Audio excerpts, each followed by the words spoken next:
héritier Watanabe a la place dans la musique congolaise. Mais ce qui est vrai, pour l'instant, ils ont saison, il y a fait rigolo. Ils ont saison, il y a fallu en termes de popularité. En termes de succès. Parce que ça il fallait à Betty pour mettre un nouveau dans la popularité. Betty double Adidas Arena. 2 jours consécutifs. Ambiance à Paris. Plein, sold out. Tout le monde confie dans le podium. Ce n'est pas une mince affaire. Le lot fait Rabetagi, couleur café festival. Mindele Babina. Plein. Et bah, Congolais la Belgique. Ce n'est pas une mince affaire. Faire accueillir la Suisse. Et ça, un milieu très isolé. À Genève. Genève. Ils ont un milieu francophone, un milieu intellectuel. Il n'y a pas beaucoup d'ambiance.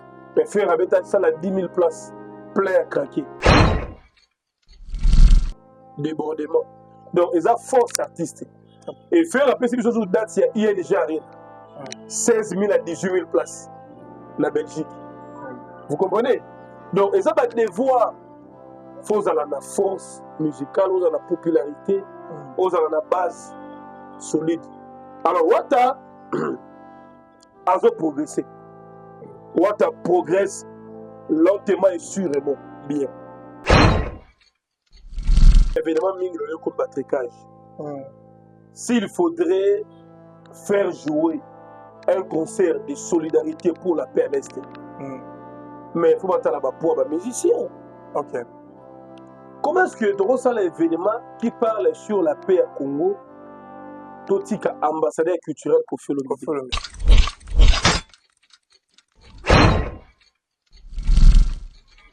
Voilà, merci fidèle internaute au besoin d'Abisso partout dans le monde entier à travers notre chaîne Canal News Télévision, chaîne Oyo. Et puis ça rabino information na temps réel. Merci vraiment d'abonner tout. Vous allez bien, vous partager l'émission, vous commenter, vous liker. En tout cas, vous allez Elvis Yanfou, Mwabere, vous allez vraiment quitter Robakasi, vous allez papa et maman, vous allez Nzambe. Oh, il y a des exhibitions de maladie, à Zonsi, Joto Kolongona, Zonsi, Makasi, Njoto. Tozongeli musala parce que bato belé bakomelenga tozomona yo te tozomona te nzoto vraiment ebelaki pendant plus de 2 semaines na ragi vraiment maladie en tout cas zamba lola aza lokumu bato belé pe babeleka ba maladie to belaki pe batiki biso nga za nani nzambe accordé encore une fois souffle de vie en tout cas matondo mingi et pas kolonza merci na maman bibiche et unu plafond ya États-Unis ba moté na yo pourquoi pas na papa Feli Bukasa moto Yamaele depuis Canada, Bambote na yo, pourquoi pas na ingénieur Newton Nchoncho Bamba, na pesio mote kotoza, pourquoi pas na Masanangai Hervé Gola, autrement dit Hervé de Montikile, Bambote na yo, depuis quelque part, Jean-Jacques Keloukou, ingénieur, motema ya maman, divine la perle noire. En tout cas, le long naza, il a bien un rime diara, Margot Pena ya bato, basala musala bango internet, peut bien, ça la analyse.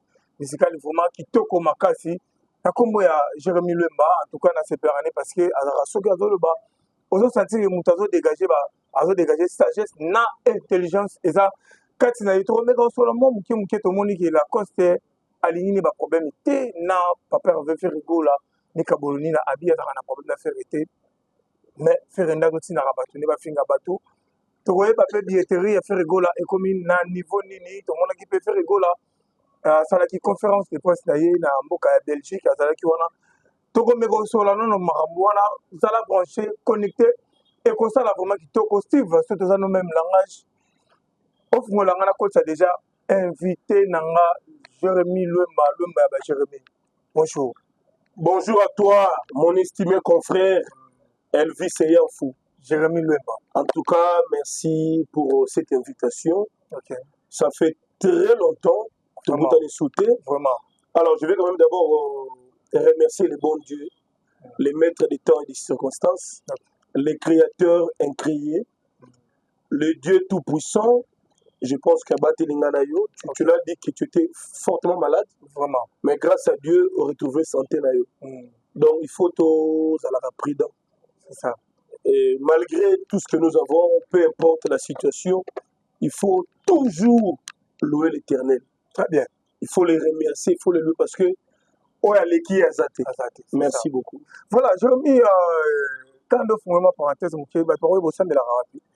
bon, Jérémy le matin chrétien, l'assemblée de l'église La Foi Puissante, ils ont la commune à Kinshasa, et pas le pasteur Ramazani.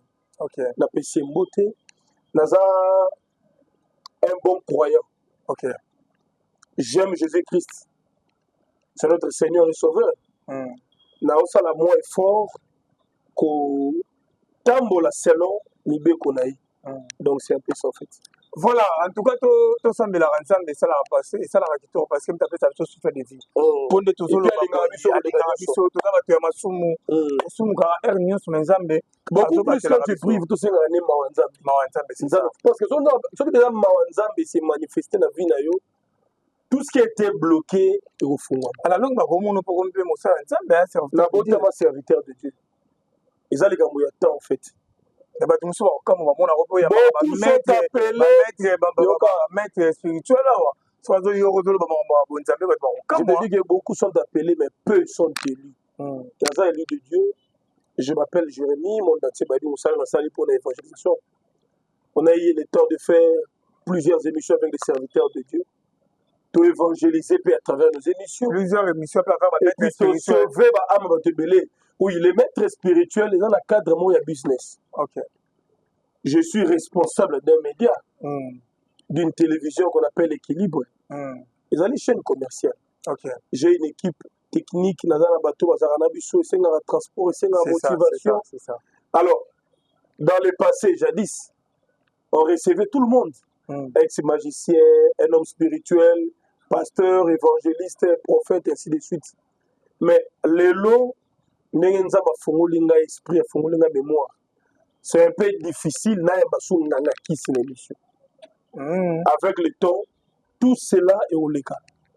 Et toujours quand on a chapitre 6.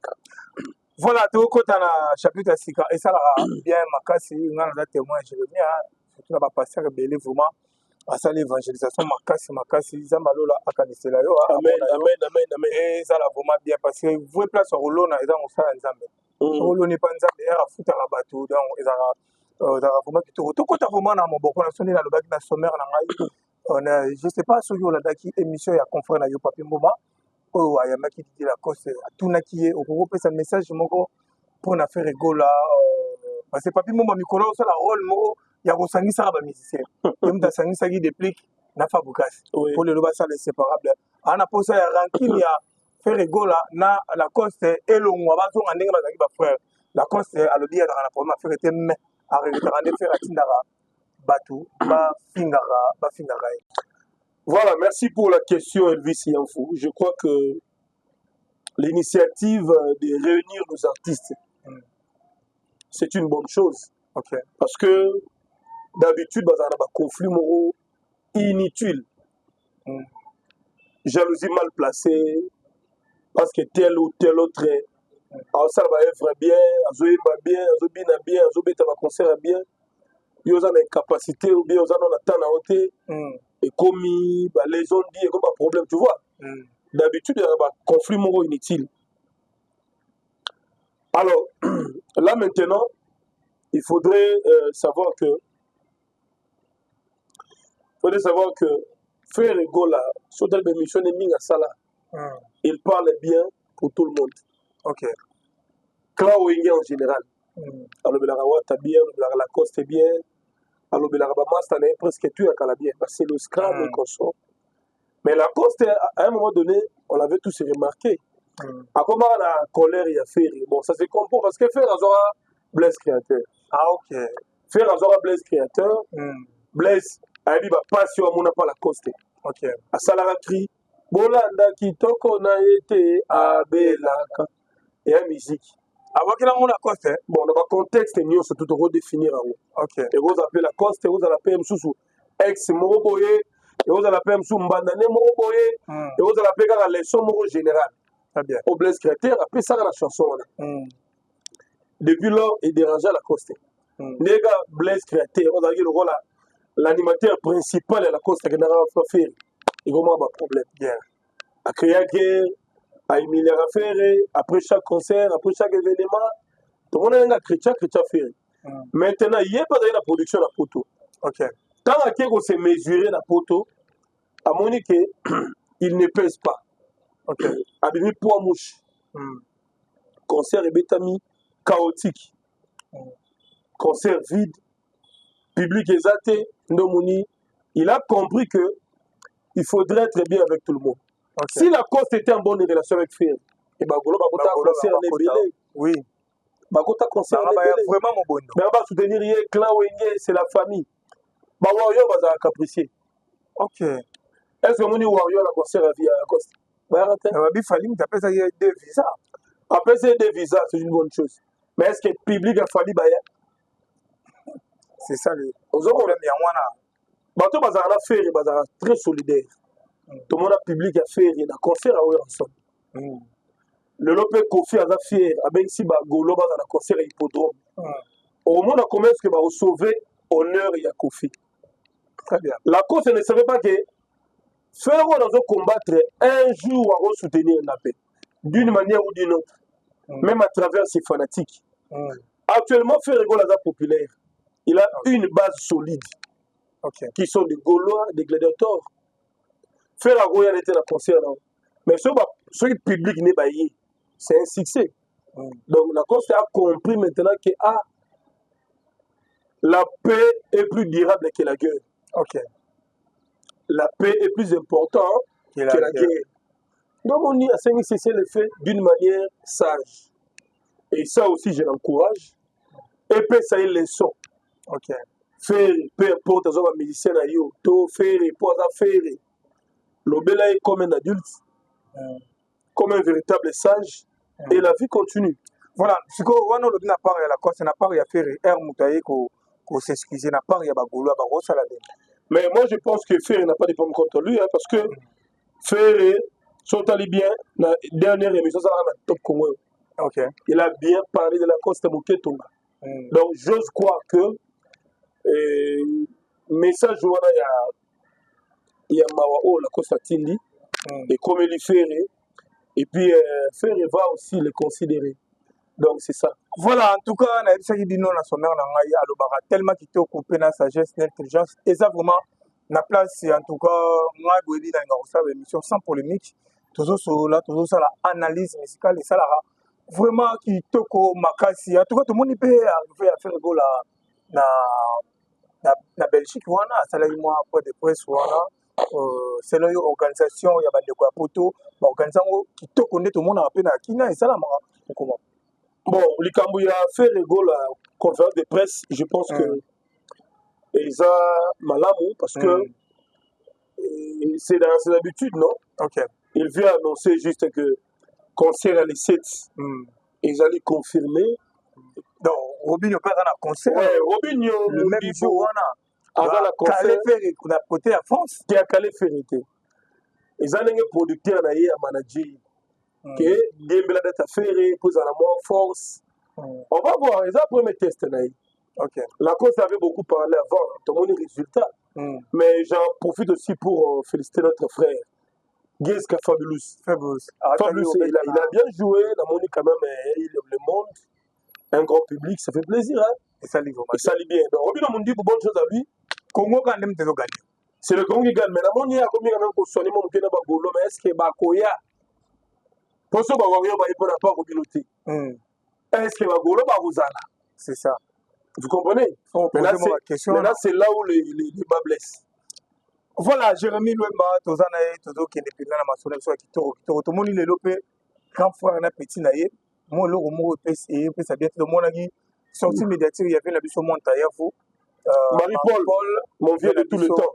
Alors, il ne comparera jamais hérité, n'a fait rigole, la tona, fallait pour pas hériter à des qui a dans mon amour, qui est, tout le monde est salagi et de rachaki, tu as hérité de mon ami lobby, Michigan Rand, chef d'orchestre et héritier vice-président a tout va border à l'objet de la jalousie pour le monde a hérité les lots musique et tout peut s'aider la bango ve musique et puis ça bango bon tout y est bah wenge kaka rappelez moi tu as vu dans la PC Mbote Skazali bon héritier d'un musicien fallait faire un musicien Mais ce qui est vrai, il y a saison. Ok. Il y a temps. Ton temps à faire, il y a Gaulois, ton temps à faire, il y a Wario. Ok. Mais héritier tant qu'homme, avec un H majuscule, ok. et tant que leader visionnaire, il peut aller s'imposer dans la spiritus. C'est vrai, les niveaux, soit tu es à niveau moroté, mais héritier a aussi sa place dans la musique congolaise. Ok. Vous comprenez? Alors, viens Marie-Paul Azar Wenge.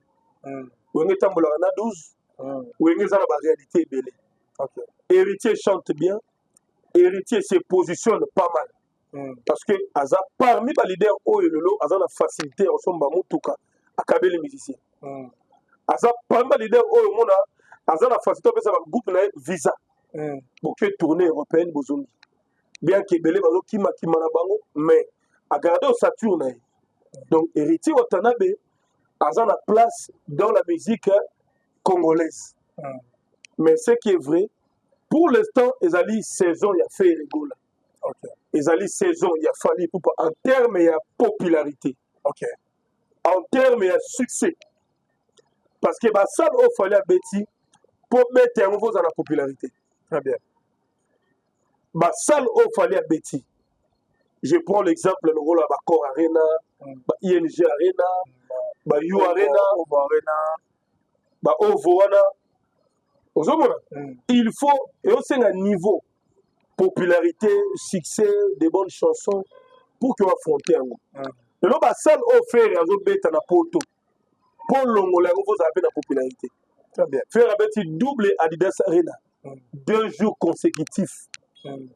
Ambiance à Paris. Plein, sold out, tout le monde confie dans le podium, ce n'est pas une mince affaire.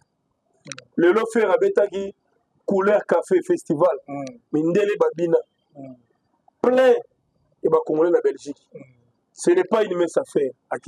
Faire accueillir en Suisse, et ça, un milieu très isolé. À Genève. Genève, ils ont un milieu francophone, un milieu intellectuel, il n'y a pas beaucoup d'ambiance. Mais faire Rabetagi, ça, a 10 000 places. Plein à craquer, débordement. Donc, ils ont force artistique. Et faire après ces choses où date, il y a ING Arena. 16 000 à 18 000 places. La Belgique. Vous comprenez? Donc, ils ont des voix. Il faut avoir la force musicale, il faut avoir la popularité, il faut avoir la base solide. Alors, Wata a progressé. Wata progresse lentement et sûrement bien. Il y a un petit concert à 6 000 places. Ça, on a la scène musicale. La scène musicale. Oui, Ayaki, tout le monde est quand même pas mal. Sur la pièce, il y a 4 000. Comment on dit? D'homme de Paris. D'homme de Paris. Donc, on a pas la vision de la Négina Zokende. Faut pas que ce maestro, c'est un grand musicien. Il est parmi les rares musiciens de cette génération où il produit le talent belé. Abimisi ba Ibrato, ba Beckham, ba Bina Filé, Abimisi ba Seda Capo, ba Seda Materazi, ba Giscard Zanotti, ba Abimisi ba Star. Abimisi ba Star. Mais il faut pas dans la clan. Merveille Yamado, la célèbre danseuse. Donc, Fabregas a faisait des stars. Qui est héritier. Bon, héritier a se lancé la carrière en solo après Maestro. Jusque-là, tout le monde sature les habits, mais jusqu'à là, nous dans les sous. Tout le monde Bercy, moi, vous comprenez? Ou à taper à former mais Maestro, pour l'instant, a un peu d'avance. Parce que ils ont le rôle à l'université. Après, si tu as cours, il y a des assistants, professeurs. Vous comprenez?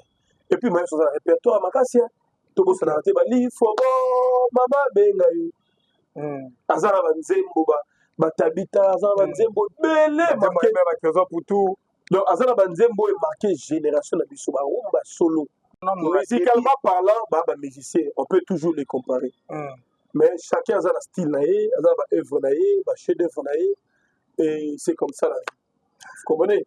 Héritier avec la musique en fait la bonne côte à la Semaras. Beaucoup de libolo. C'est bon. Beaucoup de libolo. Toi avancer la mission. Voilà, toi avancer la mission. Malem. Todo qui est la mission aussi ça émission parce que biga TV eza makambo. On dit le faire souffrir dans la peine. Il doit être beaucoup plus ouvert la presse en ligne. OK. Les médias. Moni wata na le matin ya somba batume. Wata atambu sarabié. La presse. Atambu sarambongo. Au moins bato ba défendre wata basé belé qui font menace. OK. Ils appellent G. Parce que Fali peut accompagner en Kala. Il a beaucoup plus utilisé les chroniqueurs en ligne à l'époque. Il a beaucoup joué sur sa présence dans les médias. Okay. Et c'est comme ça que les gens pensaient qu'il fallait l'équipe faire. À l'équipe en tout, parce qu'il y avait toute une équipe qui venait parler que de son nom. Okay. Et lorsque Fer aussi a compris cela, Nomona, Binoboya, Bagouve Baya, Zomona. Batubaya va défendre Fer, Fer a beaucoup de qualités aussi. Okay. Il est meilleur. Voilà. Tala. Et c'est comme ça. Maïs, on doit aussi travailler beaucoup plus sur les médias. On doit les défendre, on doit l'appuyer.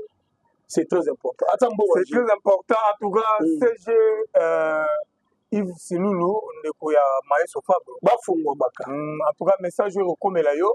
La vie que si vous retirez vraiment dans moi la bataille pour et comme la routine de la bailler banengeni ba travailler na presse parce que presse ils ont une influence ma casse ils ont un pouvoir et pas artiste musicien donc presse ils ont un pouvoir to bo santé to quatrième pouvoir na monde en tout cas ça la vraiment qui to ma casse merci na docteur Trésor Moulenda akola da biso depuis quelque part monter ma maman Christelle Magoro akolanda biso ko pesa nga pe mbote na Gled Magoro ba kolanda biso ezo sala vraiment kitoko makasi mais je comme le poto to succès na yo dernière question na ngaki to mona conseil moto obeta mapona SAP to mona absence ya conseil en solidarité ba sala ngopona batu ya ST ba bi mo revenu wana ba opesa ngo bande ko ya ST mais to moni absence ya légende ko folomedi to moni absence ya Ferregola Wilranson Jibe Piana Innocent Balou mais waza natif ya ba côté ya ba est kuna ba goma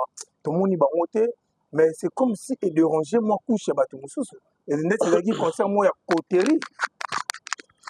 Alors en vérité je vous le dis au moni ba événement mingi le comme batricage. S'il faudrait faire jouer un concert de solidarité pour la paix à l'est. Mais il faut pas la pour ba musicien. OK. Comment est-ce que tu as l'événement qui parle sur la paix à Congo, Totika, ambassadeur culturel pour faire le métier? C'est ça. Il est en bonne santé, il est apte, il a sa voix en place. Kofi a participé. Sur Bolandeli, Marc Tabazolo Bakeno, Charles Tabou n'avait pas de choix. Il a beaucoup plus contacté Bateau parce qu'on a bon bon terme. Il a Congo, il a Mboka. La paix, la solidarité, l'amour patriotique. Charles Tabou a benga bateau en bon terme. Déjà, c'est une faute. Okay. C'est déjà une faute parce que Marc Tabou l'a dit haut et fort. Bateau bazar a enregistrement, on a basé. Frère Gola, c'est sa meilleure saison. Frère Azan a tonaillé. A lui a contacté un frère mais frère a monté. Non. Il avait bien dit avant que Babenaki Bateau Bazana bon en bonne relation. Donc déjà double langage. C'est ça le tabou. Il devait produire faire na You Arena. Comment on va aventurer Salamaka. Et la même personne dans l'événement, tu crois qu'il peut contacter Fer? On bien a fait été. Alors en fait là où est-ce qu'il fallait Azali bah éviter Fer. Bon, éviter la Kofi. OK. Faut pas éviter bango bazalate. Pour nani? Parce que on dit que comportement fali. Na batu na ndenge zala. Ba olinga ba peser de tout leur poids, so ngana ozala seke bango bazalate. Ba misiki mo boye ba 10%. On va sali c'est le invitation. Ça c'est le scrap ba bengi sié. Mais a comme ba beti cité. Brigade azongi deux fois na scène. Parce que brigade Abeti. avant de biso congolais, je l'aime beaucoup la PC Mbote. OK. Ba obet sa brigade, bo brigade biso lo nya sika na marché. Topo yaza mieux que c'est Léo. Ozomona. OK. Donc c'est ça l'homme congolais. Et puis ici gars ba velo ba Zakari Bazali ba basu. Il y a eu toujours des divisions, toujours des problèmes, toujours des polémiques. Deuxième édition, c'est toujours comme ça. Deuxième édition, vous en avez. Et ça, initiative, bon, ceux qui écoutent, priorité, nous sommes en Boka, c'est la bonne musique. Ok. On dit, moi, cette musique-là a contribué à quoi on a payé en Boka. Et puis, tout le monde a vu son maroté, tout le monde va bien, et puis, vous venez encore les défendre. Bazo défendre l'indéfendable. C'est qu'on ne peut pas défendre. Ok. On a un concert à Mawate. Sidiki Diabaté, qui est un Malien, il est venu jouer l'hymne national congolaise. Très bien. Obiso a mis ça, Biso a zeta idée à ça la rencontre. Ça fait beaucoup mal. Sidiki a bêti debout congolais. Naba instrument traditionnel voilà. Et ça donnait une très bonne couleur. Et ça lit ambiance, et ça lit mawa, et communiquer tristesse, et communiquer compassion, un étranger. Donc les meilleurs concerts il y a Sidiki Diabaté. Selon Jérémy. Selon les statistiques, Sidiki Diabaté, le pasteur Moïse Mbiye. Ok. Baza ba meilleure prestation. Alors Fali Gez Mawete Fali la tali ayembi banzembo na ye mukuba kumba na ye ba dessin 7 mais finalement c'était quoi d'abord les thèmes il y a évidemment c'est ça. C'était quoi les thèmes? Fali a beaucoup de chansons qui ont trait avec le Congo. Ayemba benzembo stop à la guerre mais finalement encore yemba ngope wana ayemba la drapeau stop à la guerre. Un message de paix dans votre est, tout. 207 et Bomaka. Alors, on va couvrir la S, il y a des essais. Donc, au moment où on ne respecte même pas cadre au Bazali. Les cadres, ils ont est. Solidarité, ma chanson, il y a amour, il y a cohésion. Les chansons patriotiques. Ozo, définir ma topé, compassion dans le est. Donc, Bafali, Bagez, ils ont raté leur tir. Et c'est dommage. Prochainement, Bapé Sabiloro, en fait, comme là, on va conflictuel, divisé. Et surtout, côté V, la mission Zakari, il y a la division. Voilà. Tu vas bien à Serge quand même, tu vois, Galbi, honorable. Un pacifiste, un homme de paix, un homme d'amour, un homme de cohésion.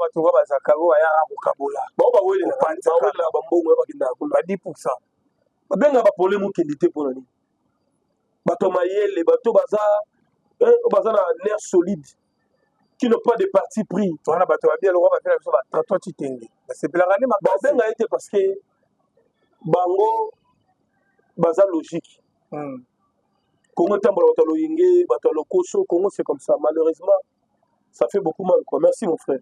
Voilà, merci wana ezalaki Jérémy Lema atoka tozalaki na ye tomekaki kosola vraiment moi mukie et ça vraiment bien les kana bisaka bino au l'émission au s'abonner au partager au liker et ça